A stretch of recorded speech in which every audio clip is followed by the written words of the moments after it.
afternoon, my dear.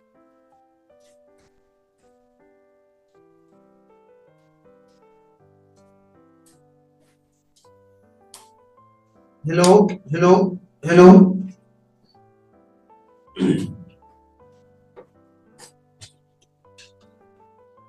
तो जैसा कि आप लोगों की आती है, इस समय हम लोग पढ़ेंगे 12th ज्योग्राफी के खंड फर्स्ट चैप्टर फर्स्ट का शेष लास्ट है, लास्ट वाला पॉइंट की ओर जा रहे हैं। और आज का पॉइंट होगा मानव भूगोल के अध्ययन विधि। मानव भूगोल के अध्ययन विधि। आप लोग अगर लिख चुके हैं तो कोई बात नहीं, नहीं लिखे हैं तो मेरे साथ ही कॉपी के बीच में लिखिए मानव भूगोल के अध्ययन विधियां। ये आपकी टॉपिक होगी। ऐसा ही मेरे जैसे इसको घेरिए बढ़िया से।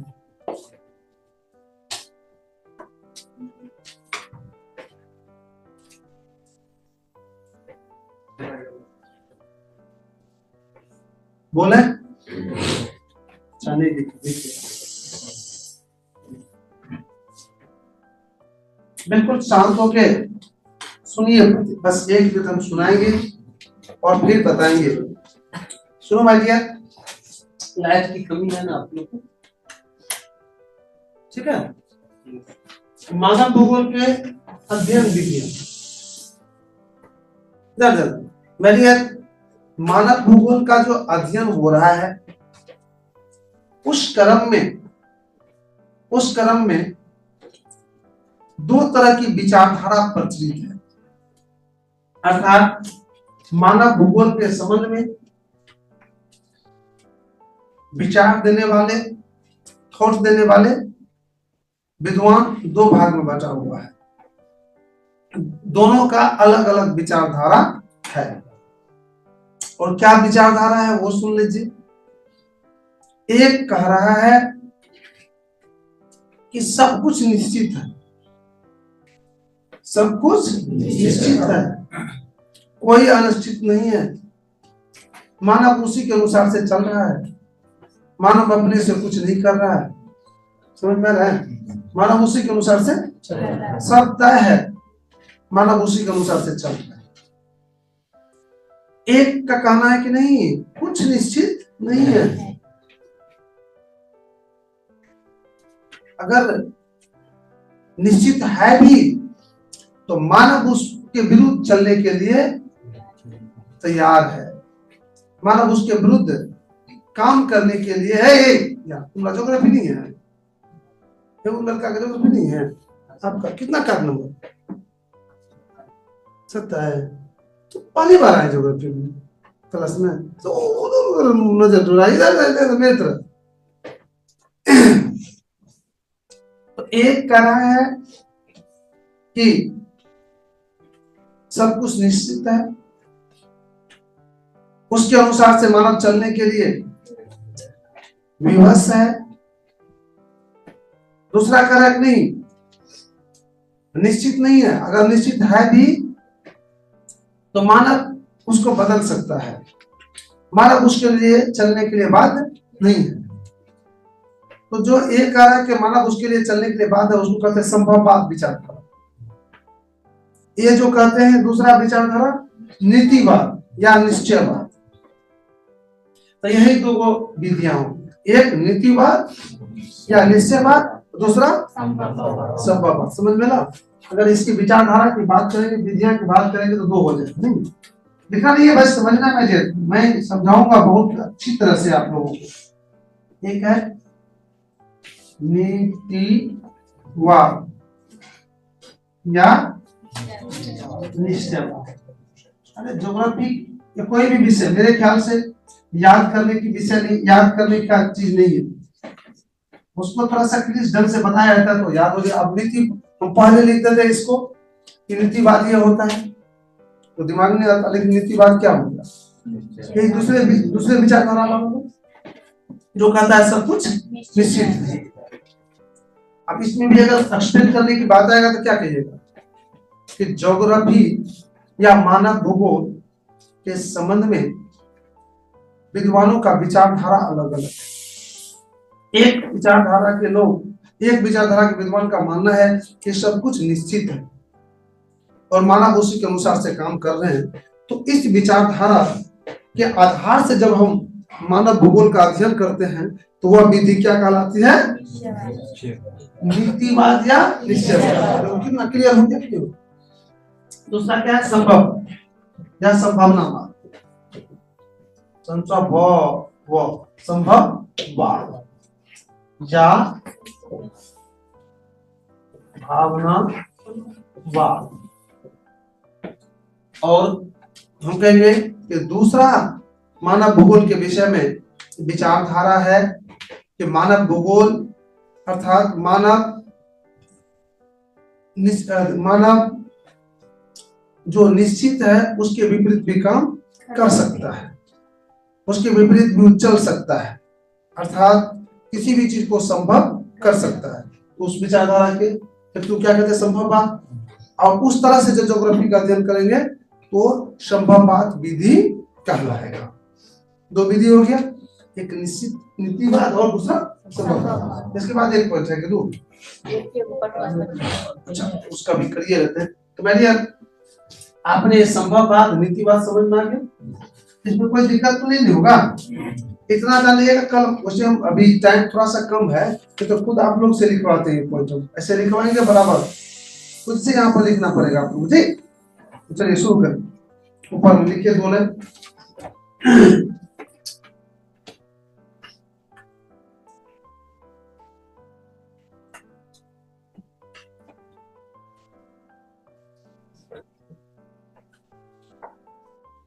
देखिए मानव भूगोल,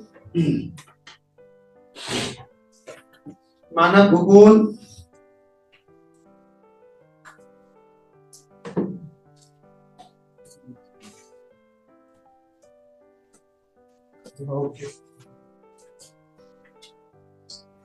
क्या लिखे? मानव भूगोल, मानव भूगोल के अध्ययन, मानव भूगोल के अध्ययन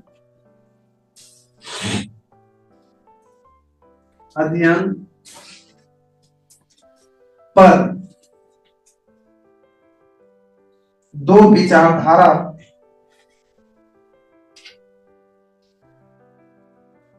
मानव भूगोल के अध्ययन पर दो विचारधारा हैं, दो विचारधारा हैं। तो कितना कम शब्द, दो विचारधारा हैं जिसे जिसे मानव भूगोल का अध्ययन विधि भी कहा जाता है, जिसे मानव भूगोल का अध्ययन विधि भी कहा जाता है, जिसे मानव भूगोल का अध्ययन विधि भी कहा जाता है, जिसे मानव भूगोल का अध्ययन विधि भी कहा जाता है।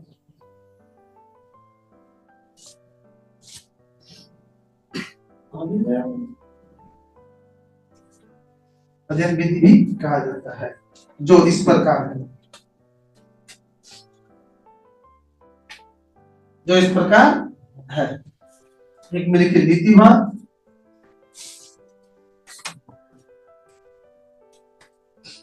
या निश्चयवाद,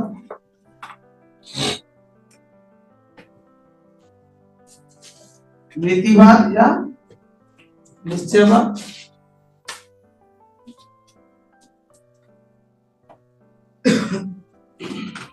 दूसरा हम लिखिए संभववाद या संभावनावाद। कुछ उसमें से निकाल लीजिए, 25-30 को कॉपी निकाल के लेके आइए।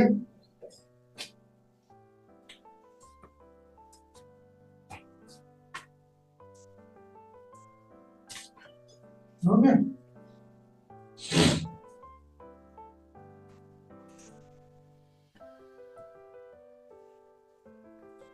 अब 1 नंबर लिख के डैश दीजिए। नीतिवाद नहीं,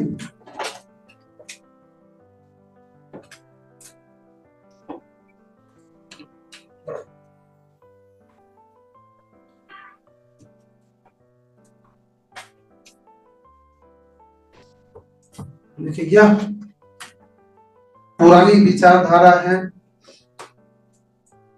रुको मैं ले लेंगे।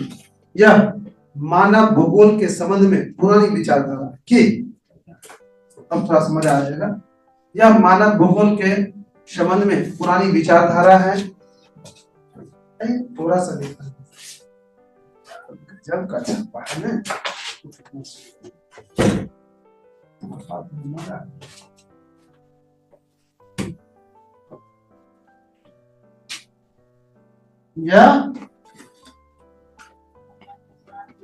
यह मानव भूगोल का पुरानी विचारधारा है, पुरानी विचारधारा है। इसके अनुसार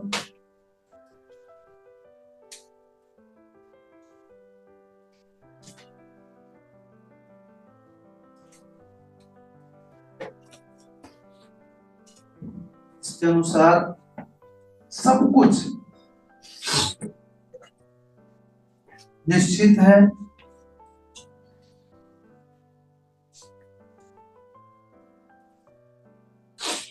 और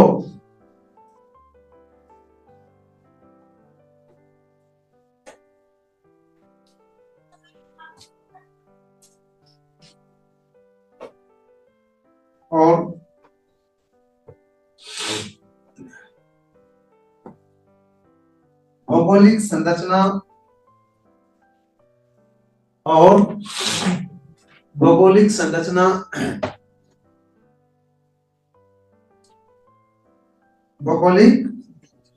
संरचना जलवायु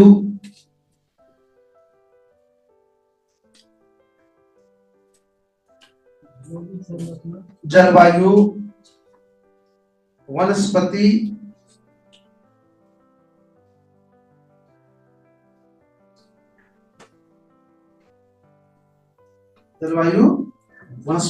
और जीव जंतु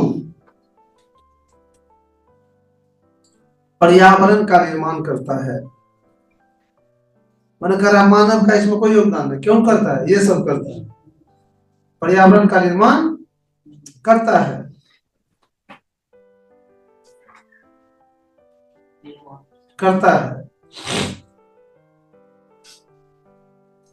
और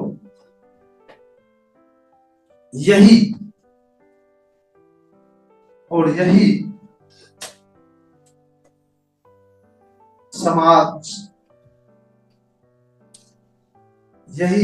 समाज कुमा देश की जीवन शैली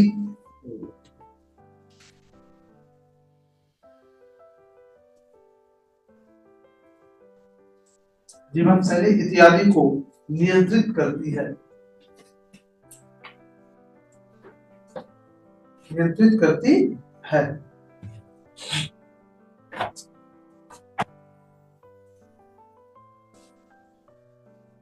मानव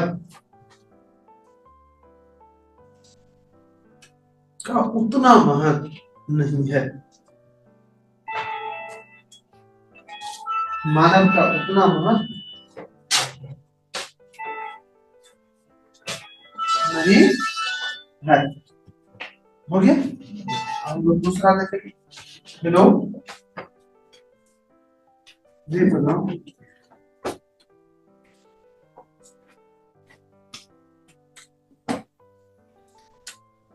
ठीक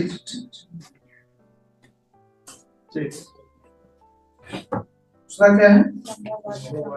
संभववाद या संभावनावाद। देखिए यह संभववाद या संभावनावाद, यह मानव भूगोल के संबंध में नवीन विचारधारा है। यह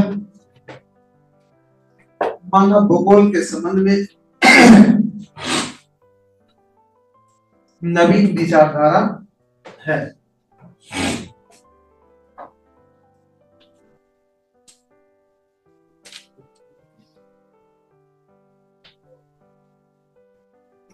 नवीन विचारधारा है।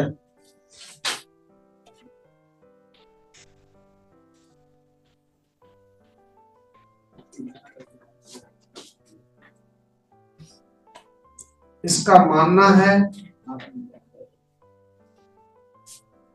मानना है कि मानव सब कुछ है,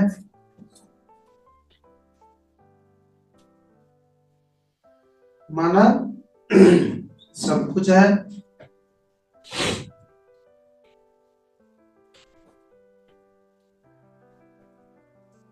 मानव सब कुछ है, कोमा मानव प्रकृति का दास नहीं है, मानव सब कुछ है, मानव प्रकृति का दास नहीं है,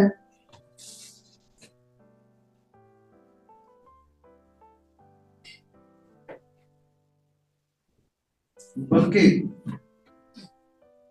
मानव प्रकृति का दास नहीं है, बल्कि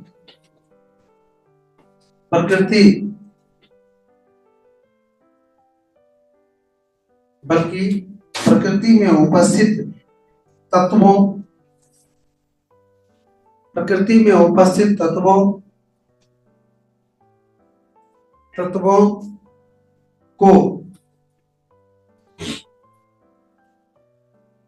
को चुनने के लिए,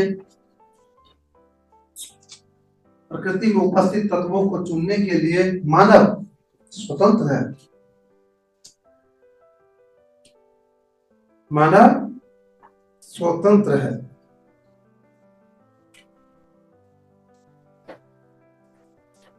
स्वतंत्र है। तो आपने देख लिया माय डियर कि पहले वाला में इसमें मोटा मोटी मानव प्रकृति का क्या हो गया? दास। दास किसको कहते हैं? गुलाम। गुलाम किसको कहते हैं?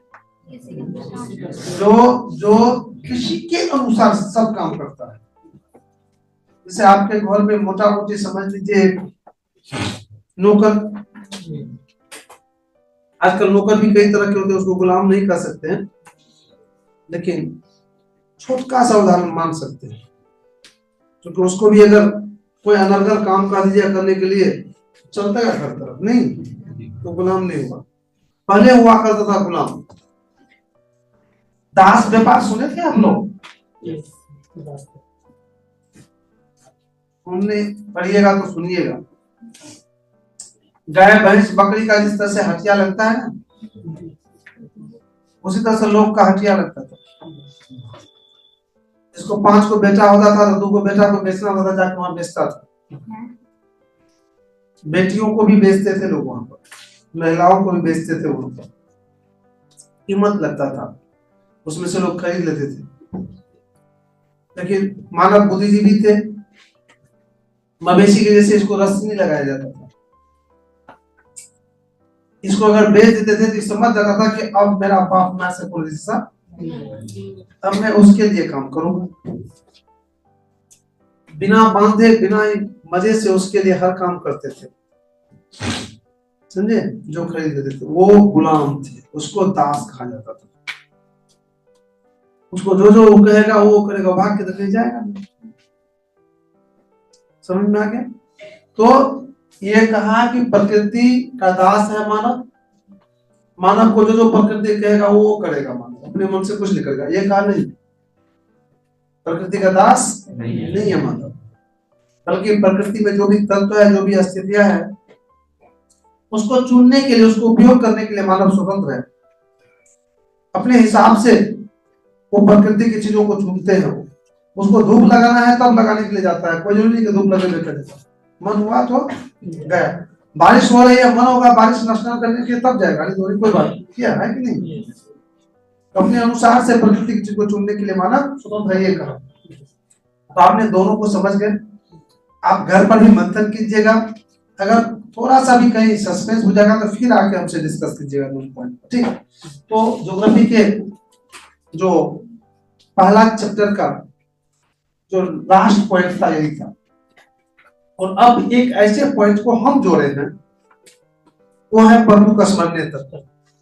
मैं पहले उसको बोर्ड पर लिखता हूँ, उसका इंपोर्टेंस समझाता हूँ, क्योंकि पहली बार है ना। फिर मैं आगे बात करूंगा। आप लोग भी अपने कॉपी के बीच में मेरे साथ ही लिखिए जो मैं लिखने जा रहा हूँ।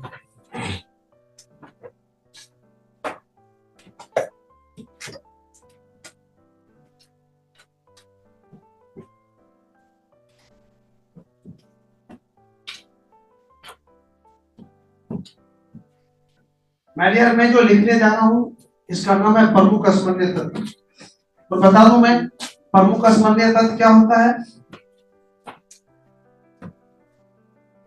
इसमें हम क्या लिखाते हैं वो सुन लीजिए। आप लोग भी इसे पहले लिखिए बोर्ड पर, अच्छी सुनिए कॉपी पर।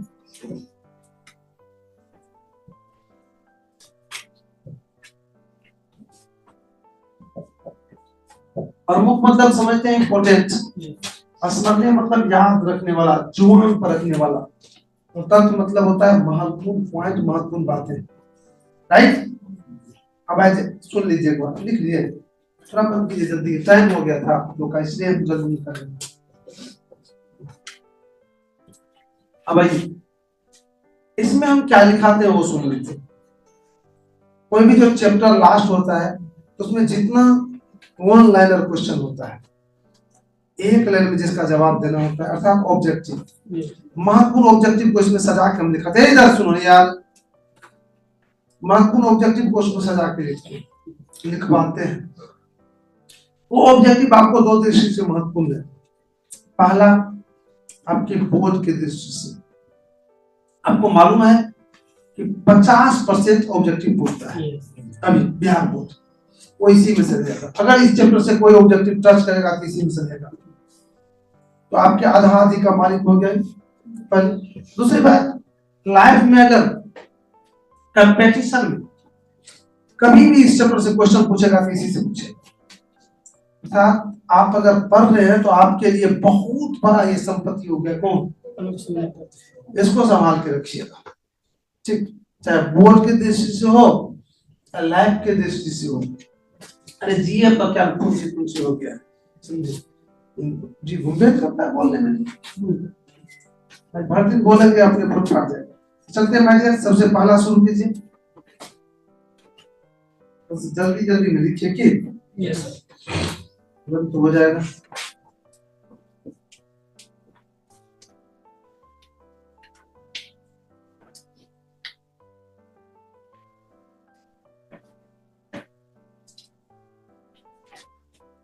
देखिए, मानव भूगोल का जनक,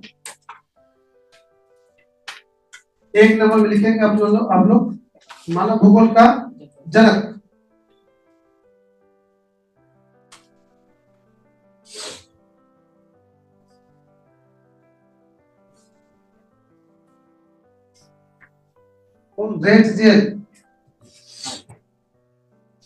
रेट को माना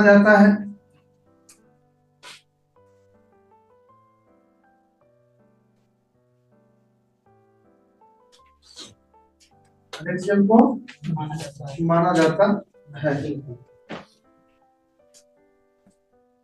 नेक्स्ट,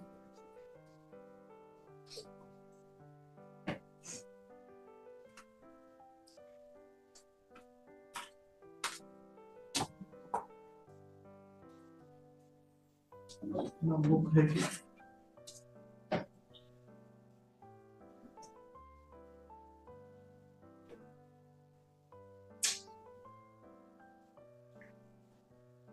बस मैं ये इसमें थोड़ा सा बोलने में बढ़िया बढ़िया पॉइंट को टाइम लगता है, तो बस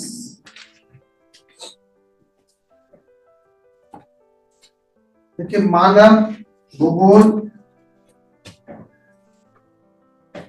मानव भूगोल अस्थिर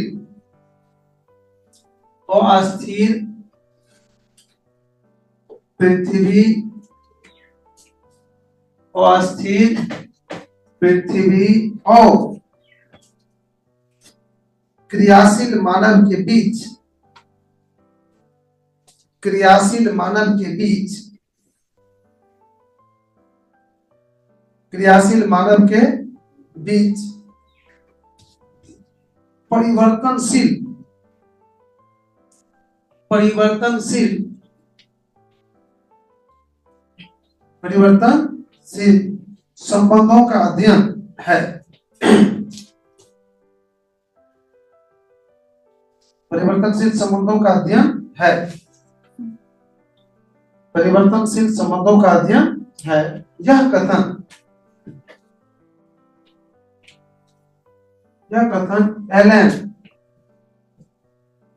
एलन सी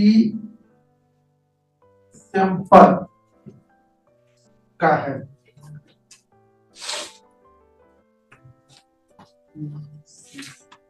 एलन सी सैंपल का है।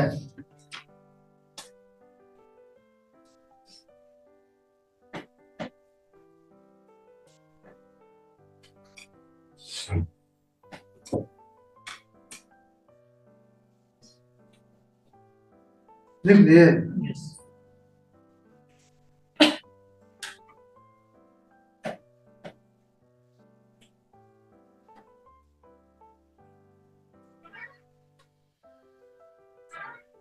एक और लिखिए।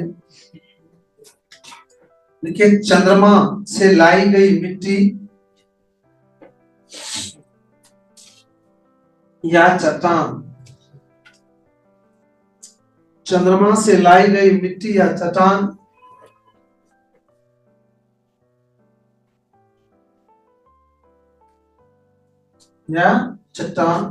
भूगोल के अध्ययन का स्रोत नहीं है। भूगोल के अध्ययन का स्रोत नहीं है।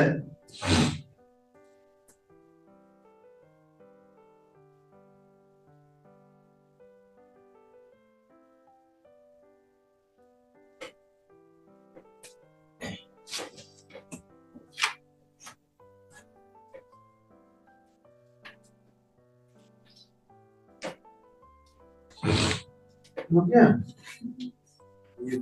बस एक और है तो 10-15 होगा इसमें से, लेकिन आपके आज समय नहीं है। मैं नेक्स्ट क्लास में दिखाऊंगा इसको। वैसे कल आप लोग के टेस्ट है, इसमें से तो खुद से ऑनलाइनर निकालने का प्रयास कीजिएगा। आगे बच्चे देख रहे हैं, वहां पर भी रोड पर थोड़ा सा है। देखिए, सामान्य भूगोल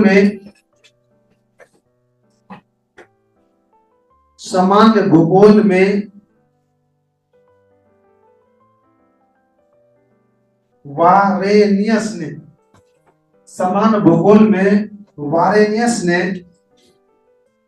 वारेनियस ने भूगोल को 2 भागों में बांटा है।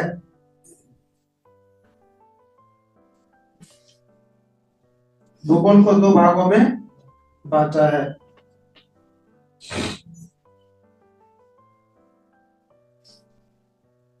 हो गया? अगर इससे आगे नहीं बढ़ेंगे आज कि आपका टाइम खत्म हो रहा है। कल अपने टाइम से आप लोग टेस्ट निश्चित रूप से दीजिएगा। पहला टेस्ट बहुत मायने रखता है। हाँ, हम एक चीज कहे थे अभी, वो परीक्षा क्लास को पहले बंद कर दो।